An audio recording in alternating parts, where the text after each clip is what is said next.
வயசான தன்னோட பையன் கிட்ட ஒரு அம்மா சாப்பாடு தட்ட வச்சுட்டு அவங்க பாட்டு கீழே உட்காந்து சாப்பிட ஆரம்பிக்கிறாங்க. தன்னோட பையனும் என்னடா இது, இத்தனை நாளா நம்ம அம்மா தானே நமக்கு ஊட்டி விடுவாங்க, என்ன இவங்க இப்படி பண்றாங்களே அப்படின்னு சொல்லி யோசிச்சு பாக்குறான்.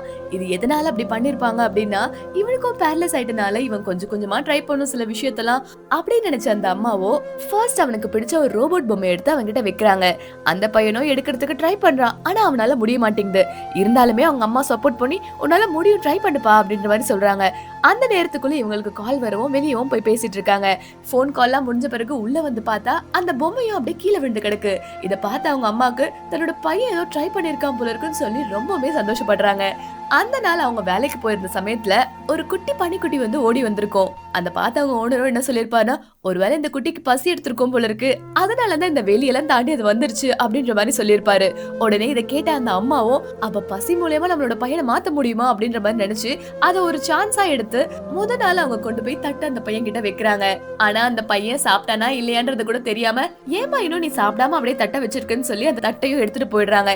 இந்த மாதிரி பல நாட்கள் அவங்க பண்ணிட்டே இருக்காங்க. அந்த பையனும் கொஞ்சம் பசியிலே தான் இருக்கான். இருந்தாலுமே ஒவ்வொரு நாள் அவனும் கையை வச்சு எடுக்கிறதுக்கு ட்ரை பண்றான். அவனால முடிய மாட்டேங்குது. ஆனா திடீர்னு ஒரு நாள் அவங்க அம்மா உள்ள வந்து பார்க்கும்போது தன்னோட பையன் அவனோட கையால சாப்பாடு எடுத்து சாப்பிட்டுட்டு இருக்கிறத பார்த்து அவங்க அம்மாவுக்கு பயங்கரமான சந்தோஷம் வந்துருச்சு. ஏன்னா கடைசி காலத்துல நான் இல்லாத போது அவன் சிரமப்படக்கூடாதுன்றதுக்காக தான் அவனுக்கு இவ்வளவு பெரிய கஷ்டத்தையும் கொடுத்திருப்பாங்க.